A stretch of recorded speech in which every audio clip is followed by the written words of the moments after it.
Hayotdagi tafakkur uslubingizni o'zgartiradigan so'zlar. Imom Ibnul Qayyim rahimahulloh aytadiki, hodisalarga o'z salmoqidan ortiq ahamiyat berma.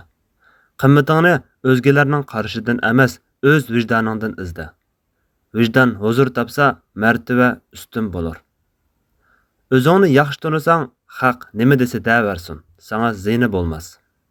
Dunyo g'amlarini yutib olma, chunki u Allohningdir.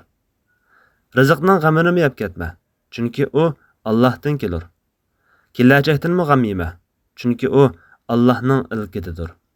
Faqat hammadan ulug' Rabbim azza va jallani qandoq rozi qilaman degan birla g'amni qil.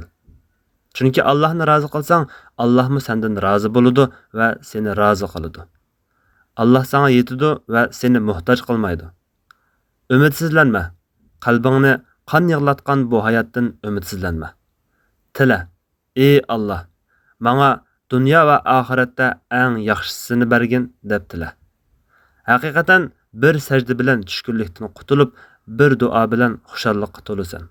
Çünkü Allah Teala qılgan en kichik yaxşılıqını miskinler bilen hem nefes bolğanını yığlamsırgan közlerini baxt tuygusu bilen küldürgenlikini hergiz unutup kalmaydı. Prinsip asasida yaşagın. Yaxşılıq görmesangmi, yaxşılıq qılğuchilardan bolğan. Chunki yaxşılıq bandalar uchun emas, balki yaxşılıq qılğuchilarni do'st tutquchi Alloh uchundir.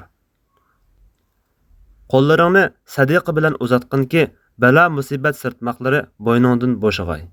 Bilginki, sening sadiqa berishga bo'lgan hojiting sen sadiqa bermoqchi bo'lgan kishining hojatidanmi qattiqdir.